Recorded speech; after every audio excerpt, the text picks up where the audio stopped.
Hello guys, welcome to my channel. Today we are going to see how to disable fast boot or fast startup that both terms are same on your Windows 10 or Windows 11 computer. How to disable it? I show you guys how to do that. For that, go to search menu and type control panel. Open it.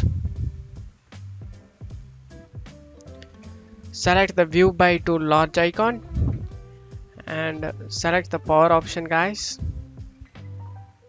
Left side, on left side choose what the power button does. Click on it, and in here you just need to select the change settings that are currently unavailable, and here will be option you will getting turn on fast startup. You just need to uncheck the box, and that's all you have to do it guys.